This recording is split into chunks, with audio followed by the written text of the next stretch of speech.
नमस्कार, मी संयोगिता आणि आपण पाहता चाळीसगाव डांगांची ओळख सुराज्य मराठी. पाहुयात आजची घडामोड. आपल्या सुराज्य मराठीच्या YouTube चॅनलला सबस्क्राइब करायला विसरू नका. संघर्षात साथ देणारी माणसं, आजच्या यशाचे खरे भागीदार मारुती काळे. आढळवाडी शाळेत विकास कामे, साहित्य वाटप व सत्कार सोहळा संपन्न. कोणतेही कार्य पूर्ण करण्यासाठी ध्येय महत्त्वाचं असतं. प्रत्येक क्रांती एका व्यक्तीच्या विचारातून जन्म घेते. संघर्षाच्या काळात दिशा दाखविणारी माणसं आजच्या सोनेरी दिवसाचे खरे भागीदार असतात, असे प्रतिपादन उपसरपंच मारुती काळे यांनी केले. अकोले तालुक्यातील पिंपळगाव नाकविंदा येथील जिल्हा परिषद प्राथमिक शाळा आढळवाडी येथे प्रवेशद्वार आणि वॉटर फिल्टरचे उद्घाटन, शालेय साहित्याचे वितरण तसेच सेवानिवृत्त कर्मचारी आणि देणगीदारांचा सत्कार सोहळा मोठ्या उत्साहात पार पडला. महाराष्ट्र राज्य पत्रकार संघाचे राज्य सरचिटणीस डॉक्टर विश्वासराव आरोटे यांच्या मार्गदर्शनाखाली विद्यार्थ्यांना साहित्याचे वाटप करण्यात आले. कार्यक्रमाचे अध्यक्ष सरपंच लक्ष्मण सोंगाळ होते. यावेळी उपसरपंच मारुती काळे, माजी उपसरपंच बबनराव आभाळे, सदस्य नवनाथ जाधव, माजी सदस्य वाळीबा लगड, पत्रकार संघाचे तालुका अध्यक्ष अशोक उगले, सचिव हरिभाऊ फापाळे, सहसचिव सचिन लगड यांच्यासह ग्रामस्थ महिला मोठ्या संख्येने उपस्थित होते. पुढे मार्गदर्शन करताना मारुती काळे यांनी सांगितले की प्रयत्न आणि सातत्य या दोन गोष्टी जवळ जर असतील तर आयुष्यात अशक्य असं काहीच राहत नाही. त्यासाठी तन मन धनाने समाजहिताच्या कामात झोकून द्यावं लागतं. त्यांनी पत्रकार संघ, सत्कार मूर्ती व देणगीदारांच्या कार्याचे कौतुकही केले. यावेळी हरिभाऊ फापाळे, माजी सैनिक शांताराम लगड, माजी केंद्रप्रमुख बाळासाहेब धनगर, टिटवाळा आदिवासी संघटना अध्यक्ष कविता आढळ, मारुती आभाळे, पंढरीनाथ पोपेरे, भाऊ पाटील बनगर यांनी मनोगत व्यक्त करून शाळेप्रती कृतज्ञता व्यक्त केली. कार्यक्रमाचे प्रास्ताविक व स्वागत मुख्याध्यापक पोपट चौधरी यांनी केले. सूत्रसंचालन प्राध्यापक सचिन लगड यांनी तर आभार प्रदर्शन सहशिक्षक वाळू पथवे यांनी केले. यावेळी रामभाऊ आढळ, MK आभाळे, बाळासाहेब धनगर, गोरख आभाळे, सुभाष आभाळे, शांताराम लगड, चंद्रशेखर बेनके, राम लगड, अरुण वाघ, ST बोराडे, निवृत्ती सुपे यांसह इतर सेवानिवृत्तांचा सत्कार करण्यात आला. तसेच रामभाऊ आढळ, बाळासाहेब धनगर, कविता आढळ, रंगनाथ लगड, शंकर लगड, सुदर्शन बोरकर, जयराम लगड, नाना आढळ, अशोक उगले, हरिभाऊ फापाळे, सचिन लगड, पायल आढळ, बाळू बेनके, धोंडीभाऊ लोहकरे, मनोज जगताप, नामदेव आढळ, गोरख आढळ, संदीप तातळे, कैलास तातळे, किसन आढळ, लक्ष्मण आढळ, संदीप आभाळे, धावजी बगाड, लीलाबाई आढळ, ऋषिकेश लगड यांसह देणगीदारांचा यथोचित सत्कार करण्यात आला. सेवानिवृत्त सगळे मान्यवर सर्वांचं या ठिकाणी स्वागत करतो. आणि शाळेच्या विषयी बोलताना या ठिकाणी जरा थोडीशी बाब म्हणजे गैरवण्यासारखी आहे. या ठिकाणी परिस्थिती थोडीशी वेगळी होती आणि त्या परिस्थितीमध्ये थोडंसं सुधार करण्यासाठी आमची आढळवाडी प्रकर्षणं आमच्या पाठीशी राहिली. आता शिक्षण ही प्रक्रिया घडत असताना शिक्षण म्हणजे निव्वळ त्या ठिकाणी मुलांना लेखन वाचन आलं म्हणजे शिक्षण झालं असं नसतं. त्याच्यामध्ये त्याचा सर्वांगीण विकास होणं गरजेचं असतं आणि सातत्यपूर्ण सर्वांगीण विकास करण्यासाठी या सर्व भौतिक बाबींची या ठिकाणी आवश्यकता असते. ही आवश्यकता पूर्ण करणं अतिशय गरजेचं होतं. हे करत असताना सर्व ग्रामस्थ, सर्व माता भगिनी आमच्या पाठीशी अतिशय सक्षमपणे उभ्या राहिल्या आणि प्रामुख्यानं ही संपूर्ण कामं आज जे दिसतात, आता कामं सांगताना बरीचशी कामं आमची विसरून राहणारी एवढी कामं आम्ही केली. या ठिकाणी ज्यावेळेस हजर झालो 1.5-2 वर्षाचा काळ आहे आमचा. फक्त सर माझ्या अगोदर 2-3 महिने आले होते. आता या काळामध्ये सुरुवात करत असताना जी शाळेची थोडीशी दुरावस्था म्हणजे भौतिक दुरावस्था होती. गुणवत्ता शाळेची कायम चांगली आहे. आबळे सर आहेत या ठिकाणी, सगळेजण साक्षीदार आहेत. आढळवाडीची मुलं कायम प्रकर्षण आपल्या हायस्कूलमध्ये सुद्धा पुढे असतात. म्हणजे गुणवत्तेच्या बाबतीत तेच आम्ही पुढे चालू ठेवलं आणि गुणवत्तेमध्ये पिंपळगाव नाकविंदा केंद्रामध्ये प्रकर्षण आढळवाडीने या ठिकाणी फिरता चषक आणला. म्हणजे 11 स्पर्धांमध्ये 10 स्पर्धांमध्ये सगळी मुलं आपली पहिली होती. तालुका स्तरावर आपल्या मुलांनी त्या ठिकाणी सगळ्यांनी नेतृत्व केलं. त्यानंतरला आपल्या अहिल्यानगर जिल्ह्याचे माजी CEO त्यांनी एक मिशन आरंभ या ठिकाणी उपक्रम चालू केला होता. त्या मिशन आरंभ उपक्रमामध्ये 100% निकाल आपल्या मुलांचा आहे. म्हणजे गुणवत्तेच्या बाबतीत मी प्रकर्षानं सांगतो आपण कमी नाही. आणि गावची तरुण मंडळी यांच्या सहकार्यानं ज्या दिवशी मी हजर झालो त्या दिवशी आमची मुलं 22 आणि माझं स्वागत करण्यासाठी पालकवर्ग 40.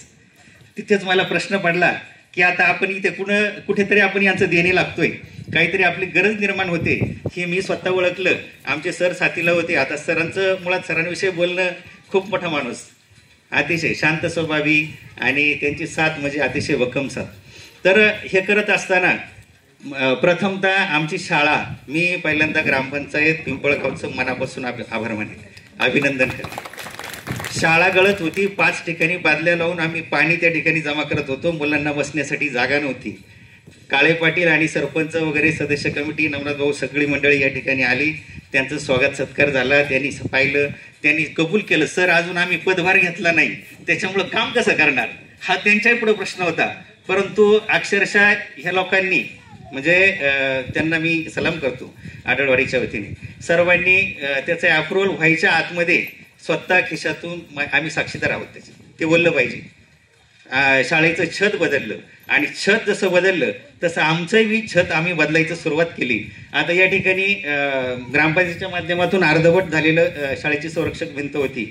आम्ही सर्व पालकांनी रात्रीच्या वेळी, आमचे पालकवर्ग गरीब कष्टाळू कुटुंबातली सगळी माणसं आहेत, सगळेजण शेतातून काम झाल्यानंतर रात्रीच्या वेळी येणार आणि त्याचं ते पाया खोदकाम केलं, वाळू आणली, सगळं बांधकाम केलं. आता आम्ही तर पाठीमागे शिवजयंती अशी साजरी केली की बाहेरची भिंत आहे, ती भिंतीला जो येईल तो आमचा कामगार होता. सगळ्यांनी हातभार लावून ती भिंत प्लास्टर केली. अतिशय छान पेंटर आणला आणि एक आदिवासी संस्कृती वारली पेंटिंग आम्ही त्या ठिकाणी जमा केली. आता पोपेरेसारखा अतिशय म्हणजे मी त्यांना धन्यवाद देतो की त्यांनी त्यांच्या मित्रमंडळीकडून खूप निधी जमा केला. त्याच्यामध्ये खेळाचं साहित्य, आता जी मुलं लिजिम खेळत होती, अक्षरशः एकही लिजिम शाळेत नव्हता, ते लिजिम सुद्धा मिळवले, डंबेल्स मिळवले, साहित्य कवायत सुरू झाली. त्यानंतरला शाळेचे फर्निचर मिळवलं. त्यानंतरला निधी मिळवला, बराचसा निधी मिळवला. आता जी टाकी दिसती त्या टाकीवरचं नाव सुद्धा नारायणगावचं आहे. ते नारायणगावला आम्ही कोणीच पोहोचलो नाही.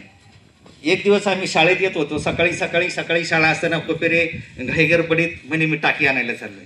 त्यांच्या वर्गातली एक वर्गमैत्रीण नारायणगावला दिलेली आहे. त्यांनी अक्षरशः अकोल्यापर्यंत आणली. म्हणे सर मी आता मोटरसायकलवर नेणार. आता 1000 लिटरची टाकी जर मोटरसायकलवर न्यायची म्हटलं तर माणूस सरळ जाणार नाही. त्यांना म्हटलं तुम्ही एक काम करा, गाडी करा, काही करा, म्हटलं आपण भाडं देऊ. पण 30 कार्यक्रम घेऊन रात्रीचं 9 वाजता आमचे सुरू झालेले सांस्कृतिक कार्यक्रम गॅदरिंग रात्री 1:30 वाजता संपते. हे आमच्या सगळ्या पालकांचं, मुलांचं, त्यांचा वाढदिवस आम्ही या ठिकाणी आम्ही स्वागत करून त्यांचा हे केला, वाढदिवस केला. वाढदिवस केल्यानंतर त्यांनी आपल्या शाळेला एक इंटरॅक्टिव्ह बोर्ड देऊ केलेला आहे. आता ज्यावेळेस प्रकल्प कार्यालयातून ते इंटरॅक्टिव्ह बोर्ड मिळतील त्यावेळेस त्यांचा शब्द आहे की मी आढळवाडीचं शाळेचं नाव त्या ठिकाणी प्रकर्षाने टाकून देईल. परंतु नेमकं होतं काय की या आत्ताच्या या संगणकीय युगामध्ये, तंत्रज्ञानाच्या युगामध्ये आपली मुलं नेमकी त्या ठिकाणी कमी पडतात. तुम्ही आपल्यापेक्षा मोबाईल वापरणारी आपली मुलं, लहान वयातली मुलं अतिशय चपखलतेनं मोबाईल वापरतात. म्हणजे तंत्रज्ञानाचं त्यांना स्वागत करण्यासाठी त्यांचं धाडस, त्यांचं मेंदू अतिशय, त्यांचा IQ फास्ट आहे. म्हणून त्यांना आपल्याला खरं गरजेचं आहे की आपल्या शाळेमध्ये प्रत्येक वर्गामध्ये 2-2 वर्ग आता एकत्र बसतात वर्ग खोलीमध्ये, एक इंटरॅक्टिव्ह बोर्ड असावा की जेणेकरून नवीन सॉफ्टवेअर आम्ही त्याच्यामध्ये टाकून मुलांना त्याच्यामार्फत अध्यापनाची प्रक्रिया त्या ठिकाणी पार पडेल.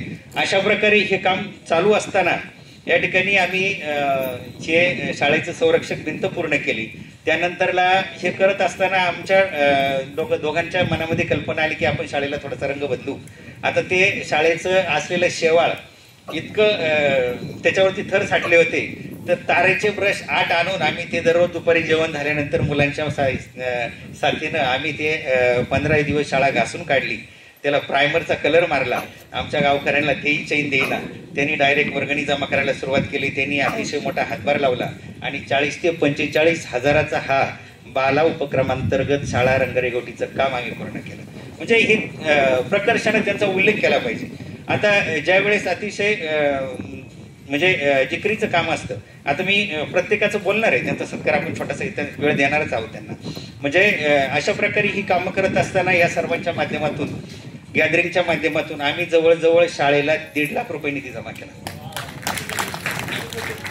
म्हणजे त्याच्यामुळेच मला सुरुवातीला बोलता येत नव्हतं, कारण आमच्या गावकऱ्यांचं ऋण किती फेडावं इतकं म्हणजे ते अतिशय मोठ्या मनाची माणसं आहेत. त्याच्यामुळे त्यांनी आता मला सांगा कोणाकडे 1.5 लाख रुपये रोखीत अजिबात मिळणार नाही, परंतु प्रकर्षानं त्यांना सांगितलं तुम्ही 1100 द्या, 1000 द्या, 500 द्या. ही आमची मंडळी अतिशय तरुण मंडळी प्रकर्षानं त्यांच्या पुढे झाली. त्याच्यानंतरला यावर्षी गणेशोत्सव साजरा झाला. गणेशोत्सवामध्ये गणेश विसर्जन त्यांचं करायचं ठरल्यानंतर त्यांनी डीजेसाठी जे 10,000 रुपये खर्च करणार होते ते 10,000 रुपये खर्च केले नाहीत. त्याच्यामध्ये आम्ही दोघांनी अजून 500 टाकली. ते 11,000 करून शाळेची पावती केली आणि शाळेला जमा केली. म्हणजे त्यांच्यासाठी एकदा मनापासून टाळ्या. म्हणजे हा उपक्रम गावोगावी खेडोपाडी अतिशय वाड्या वस्त्यांवर राबवला पाहिजे. आपण मुळात शाळा हे मूळ विकासाचं केंद्र आहे. आपण सभा मंडप बांधतो, मंदिराचे मंडप बांधतो आणि हे देव धर्म हे आपण पालन केलं पाहिजे, धार्मिक विधी पूर्ण केल्या पाहिजे. पण ते करण्यासाठी जबाबदार व्यक्तिमत्व निर्माण करण्यासाठी हे शाळेचं मंदिर पहिलं उभारलं पाहिजे. हे आमचं प्रकर्षानं मत या लोकांनी स्वीकारलं आणि शाळेच्या विकासासाठी अतिशय धडाडीनं यांनी कामं पूर्ण केली. तर यांच्यामध्ये हे पोपेरे पंढरीनाथ आलेत, गणेश बगनर आमचे नवीन अध्यक्ष झाले शालेय व्यवस्थापन समितीचे, मागचे अध्यक्ष लक्ष्मण आडळ, त्यानंतर पांडुरंग आडळ, किरण बेनके यांची नाव घेणं अतिशय गरजेचं आहे. त्याच्यानंतर संदीप तातळे. आता हे संदीप तातळे आपण इकडे उभं राहिलो, पण सर मी पोहे बनवतो, ध्यानात घ्या. म्हणजे मनापासून सगळी कामं करणारी माणसं आहेत. त्यानंतरला भास्कर गावंडे, त्यानंतर बरीचशी नामदेव आडळ झाले बिल्डिंगवाले, धोंडीभाऊ लोकरे मिस्त्री, नानाभाऊ झालं, ही गोविंदा वगैरे, ही सगळी कामाला जाणारी मंडळी. पण आमच्यासाठी अतिशय मनापासून येणार. सर आम्हाला 100 रुपये रोज कमी, पण आम्ही आज शाळेत काम करणार, सांगितलेलं काम पूर्ण करणार. आपण त्यांचा थोडासा सन्मान करूया, त्याच्यासाठी थोडासा वेळ देऊया. तर मी या ठिकाणी आपल्या शाळेमध्ये सुरुवातीला स्वतः खर्च केला रंगरेगोटीसह आणि त्यांनी या ठिकाणी शाळेला एक नवं रूप दिलं. शाळेच्या प्रवेशद्वाराची जर गोष्ट सांगितली तर ते 3 फुटाचं प्रवेशद्वार ज्याच्यामध्ये मोटरसायकल घुसत नव्हती, ते बनवताना आम्ही करावं काय, आमच्याकडे पैसा कमी पडला. आम्ही अकोल्याला एक बंगल्यावर जे वरचं रिलिंग असतं की नाही, ते एकाचं काढून ठेवलेलं होतं. ते भंगारमध्ये विकणं त्यांचं काम चालू असताना ते आम्ही विकत घेतलं. आमचे नामदेव आढळ, त्याच्यानंतर पोपेरी, बरीचशी तरुण मंडळी 2 रात्रभर त्यांनी ते जोडाजोड करून एवढं 10 फुटाचं मोठं गेट बनवलं.